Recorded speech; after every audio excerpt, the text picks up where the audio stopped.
আসসালামু আলাইকুম, সবাই কেমন আছেন? আজকে আমি কোহিনুর আপার রান্নাঘর, সেখানে রান্না করছি। আমার সারাক্ষণই একটা কথা বলি যে রান্না করতে আমার খুব ভালো লাগে, সেটা যে কোনো জায়গায় হোক। আমার এই মাটির চুলার প্রতি একটা আলাদা একটা আকর্ষণ আছে। মাটির চুলার রান্না সবাই খেতে পছন্দ করে। শহরের মানুষ একটু জানতে পারে তো, শহরের মানুষ সবাই মাটির চুলায় খাওয়ার জন্য লালায়িত থাকে, কিন্তু বাস্তব অভিজ্ঞতা বলে অন্য কথা। বাস্তব অভিজ্ঞতা মানে হলো, আমার বাবা যখন ঢাকায় মাদারটেক বাড়ি করলেন, তখন ওখানে ইলেকট্রিসিটি ছিল না, গ্যাস ছিল না। প্রায় 7 থেকে 8 বছর আমার মা ওই বাড়িতে, নিজের বাড়িতে মাটির চুলায় রান্না করেছেন। মাটির চুলায় রান্না করেছেন, আমরা সেটা কাছে থেকে দেখেছি। মানে একটা কি যে একটা কষ্ট, মানে এটা কোনো আনন্দের বিষয় না। গ্যাসের চুলা বা ইলেকট্রিক চুলা, সেগুলোতে রান্না করতে যে মানে একটা আরাম হয়, এই মাটির চুলায় রান্না করা এত সোজা কথা না, রেগুলার। কারণ রান্না করাটা তো একটা রেগুলার প্রসেস, এটা কোনো শখের বিষয় না। এটা রোজ দিন রান্না করতে হয়, রোজ বেলা রান্না করতে হয়। তো মাকে দেখেছি, আমার মা মাশাআল্লাহ খুব সুন্দর মানুষ। আম্মা রান্না করতে করতে একদম লাল হয়ে যেতেন। তো সেখানে একটা হলো যে সংসারের জন্য রান্না করা, ছেলে মেয়ের জন্য, স্বামীর জন্য ভালো মন্দ রান্না করা, সেই আনন্দটাই হয়তো একজন মহিলা মানুষকে, একটা নারী মানুষকে সেই অনেক বড় কষ্ট দেয় না। তারা মনের অজান্তেই এই সেবামূলক কাজটা তারা করে যান। আর আরেকটা হলো যে কোনো উপায় নাই, মাটির চুলায় রান্না করতে হবে। আমি তো এখানে আসলে এখন শখ করে রান্না করতে বসলাম। অনেক গরম, বগুড়ায় অনেক গরম, শীত। বগুড়ার ওয়েদারটা হলো এরকম যে 6টা ঋতু না বাংলাদেশে। এখন হলো প্রথম ঋতু গ্রীষ্মকাল, মানে গরমকাল। তারপরে হলো বৃষ্টি যখন নামে তখন অল্প বৃষ্টিকাল। তারপরে হলো বাজে গরমকাল। তারপরে হলো ভয়ানক ভাদ্র মাসে ভয়ানক গরমকাল। তারপরে হলো মানে জীবন মরণ গরমকাল। তারপরে শীতকাল। এই হলো বাংলাদেশের অবস্থা। এবং বগুড়া, উত্তরবঙ্গ পুরাই এত বেশি গরম থাকে। তো যার জন্য এখানকার মানুষরা মনে হয়, যারা এই যে মাটির চুলায় যারা রান্না করেন, তাদের আমার মনে হয় জীবনে অনেক হিসাব আল্লাহ এই রান্না করার উপর দিয়ে আল্লাহ হিসাবটা কেটে ছেটে ফেলেন।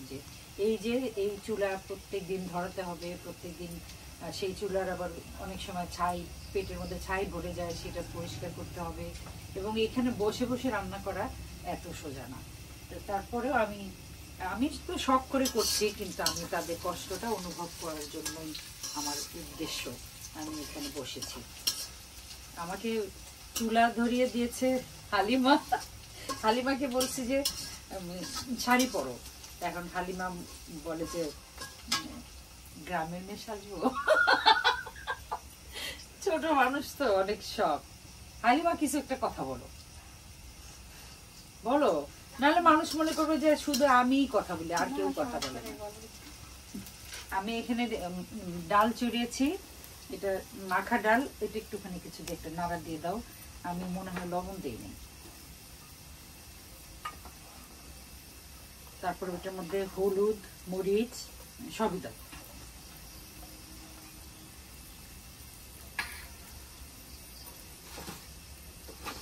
গরম মশলা দিচ্ছি না, 1.5 চামচ। তোমার যে চামচের সাইজ।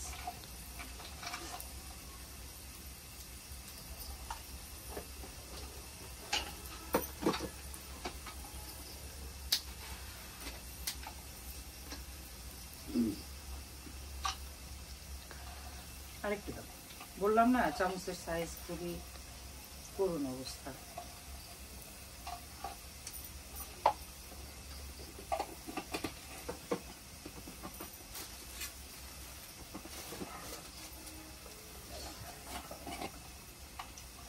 একটু গরম মশলা দেই,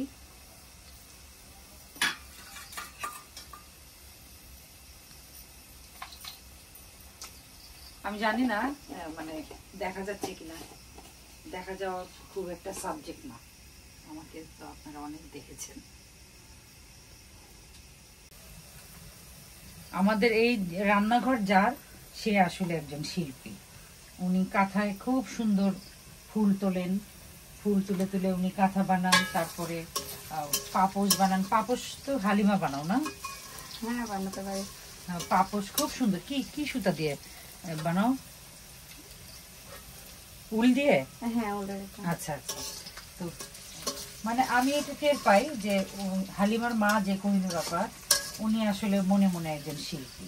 তো এই যে ওনার রান্নাঘর সুন্দর লেপা পোছা।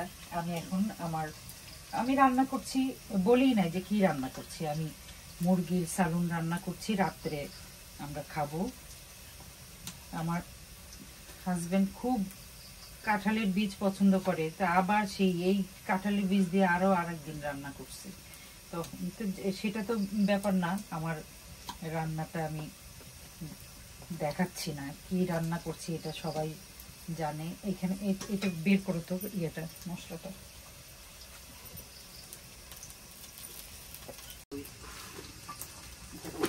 দিয়ে দিচ্ছি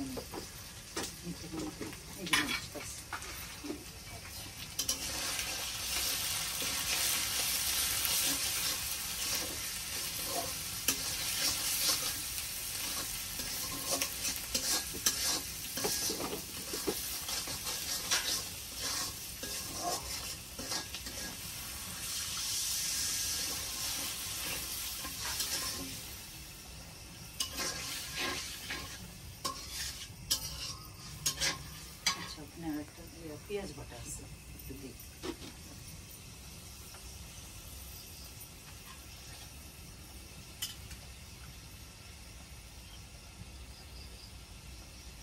পুরাটা লাগবে না।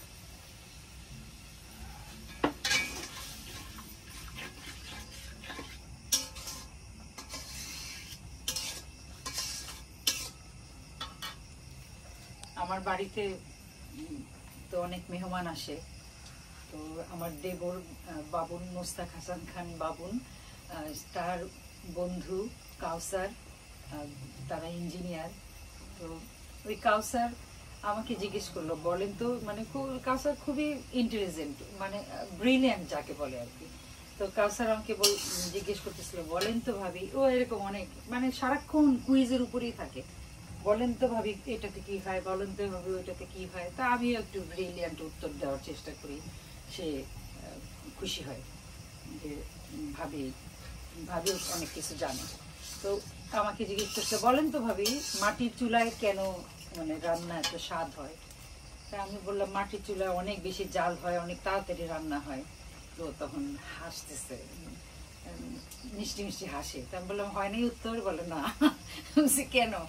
বলে মাটির চুলাতে রান্নাটা একটু সময় লাগে, একটু দেরি করে রান্না হয়, সেই জন্যই মানে মাটির চুলায় যে খাবারটা রান্না হয় সেটা রূপ রস রং সবকিছু বের হয় এবং অনেক স্বাদ হয়। আমি না একদম মানে সারা জীবন জানতাম মাটির চুলায় অনেক বেশি তাড়াতাড়ি রান্না হয় এবং অনেক পরে চিন্তা করলাম যে না, আসলে মাটির চুলাতে রান্না একটু আসলেই দেরি হয়। ওই যে একটা হয় না যে সবার বলাতে একটা মাথার মধ্যে একটা মাইন্ডসেট হয়ে থাকে, কিন্তু আসলে কিছু ব্যাপার থাকে যেগুলো সত্যিকার অর্থে জানা দরকার। দাও, মুরগিটা দাও।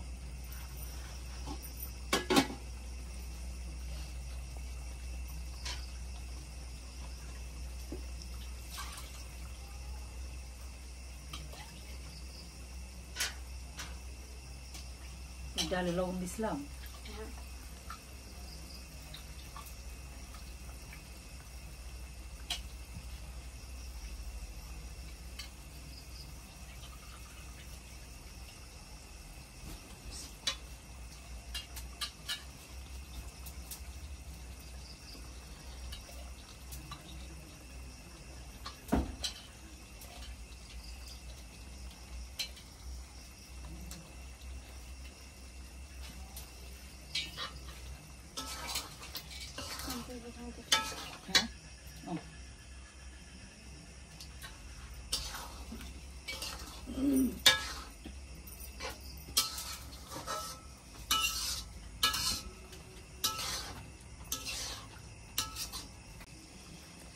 একটা কথাই জানি আমার মন,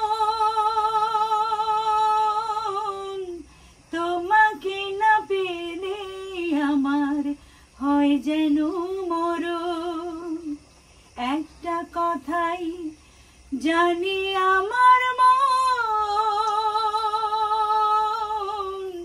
তোমাকে না পেলে আমার হয় যেন মরণ, আমার হয় যেন মরণ। এমন জ্বর হয়েছিল বলার মতো না। সেই জ্বরের পর থেকে একটা কাশি মানে খুব করে বিরক্ত করে, রাত্রে ঘুমাতে গেলে মানে এখনো ভাইরাস জ্বর, মানে এখনো সেই কাশিটা ঠিক হয়নি। এরপর থেকে আমি আসলে জোর করে আমি গাওয়ার চেষ্টা করছি না, কাশিটা ঠিকঠাক হোক। আপনারা অনেক সময় অনেক অনেক কথা বলেন যে গান শোনান, একটুখানি দুই একটা কলি গেয়ে শোনান, কিন্তু সত্যি সত্যি এই জ্বরের পরে আজকে আমি গলাটা একটুখানি খুললাম, তো বুঝতে পারতেছেন কি অবস্থা। ইনশাল্লাহ একটু জ্বরের প্রকোপ নাই, জ্বর তো নাই এখন, কিন্তু রেশটা রয়ে গেছে, রেশটা কমে গেলে তখন ঠিক হবে।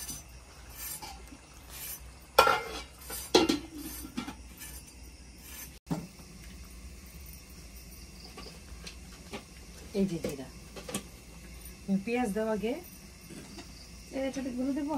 হ্যাঁ দাও না, সবগুলো লাগবে না।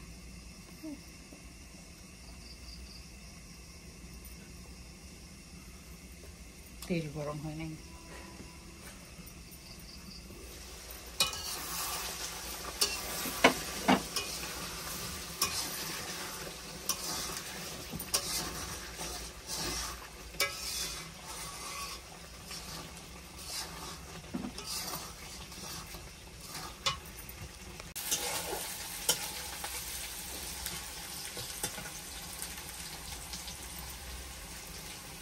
কি শুধু জিরা?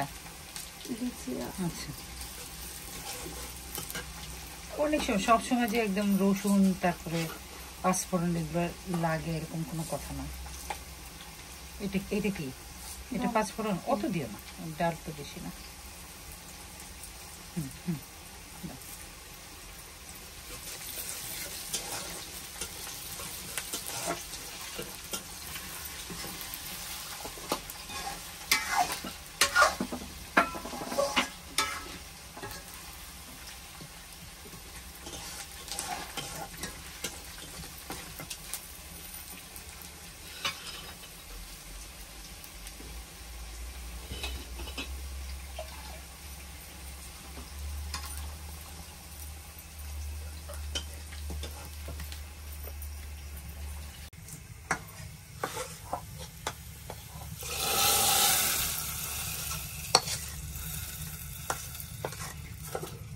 ডালটা আবার একটু চলে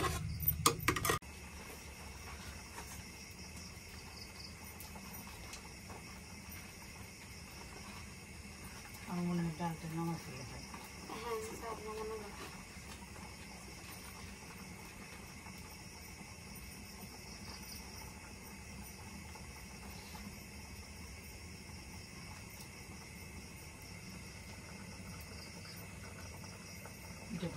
ভাজার জন্য তাও আনছো না? আচ্ছা,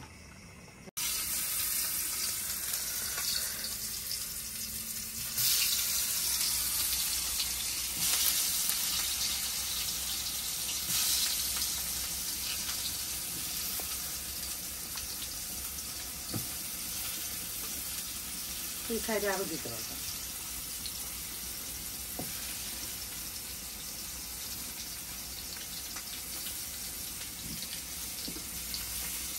এটা মনে করো মাঝখানে থেকে যখন ভাজা হবে তখন নামায় আবার দিব।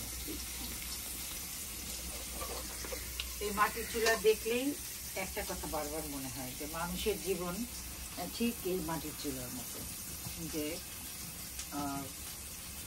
যদি ওই মাটির ওই চুলার ভিতরের যে জ্বলন্ত অঙ্গার, এটাকে যদি জীবন হিসেবে ধরা হয়, অথবা এটাকে আমি যদি চুলার উপরে মানুষের অবস্থান ধরি, যে চুলার উপরে মানুষ এই কড়াইয়ের মধ্যে জীবন কাটায়, আর ওই চুলার ভিতরে পরকাল, আল্লাহ মাফ করুক। মানে বারবার, হ্যাঁ ঢাকনা দিবা, দাও। বারবার এগুলা এই কথাগুলো মনেই হয়। মাটির চুলায় রান্না এই জীবনে অনেকবার রান্না করছি। তো রান্না করতে আসলে তখন অনেক কিছু মনে হয়, অনেক কথা মনে হয়। তো এই জন্য আমার মনে হয় কি যে মানুষের নিজের পরিশুদ্ধ হওয়ার জন্য অনেক আগুনের কাছাকাছি থাকা দরকার। কারণ আগুন তো অনেক ভয়ঙ্কর। আগুন যদিও জীবন বাঁচায়, আগুনে সাধারণ ব্যবহার যেটা আমরা রান্না করে খাই আগুন ছাড়া সম্ভব না, জীবন বাঁচায়। কিন্তু এই আগুনের কথা বারবার মনে করলে নিজেকে অনেকখানি পরিশুদ্ধ করে ফেলা যায়।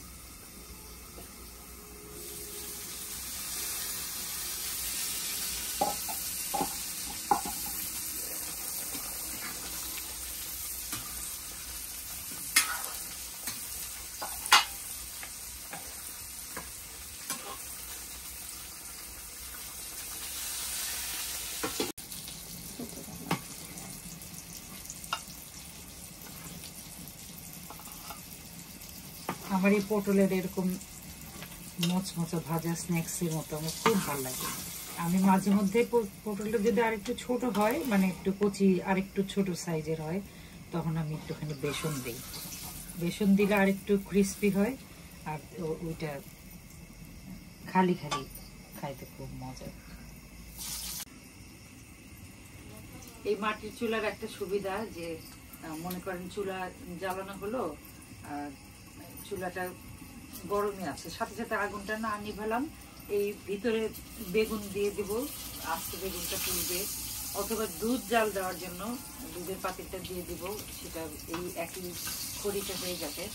সবার তো আর মানে এরকম হয় না। আমাদের আলহামদুলিল্লাহ এই বাড়িতে খড়ি কিনতে হয় না, অনেক গাছ এবং অনেক পাতা, সেইগুলোর ভাঙা যে ডাল টাল এগুলো দিয়েই সারা বছর মোটামুটি চলে যায়। আমি যদিও আমার ওই চুলায় রান্না করার জন্য কিছু কয়েল খড়ি, ডিজিটাল খড়ি বলে, ওগুলা কিনে রেখেছি, কিন্তু ওগুলার চেয়ে মনে হয় এই যে ন্যাচারাল খড়ি যেগুলো, সেগুলোই বেশি কাজে লাগে।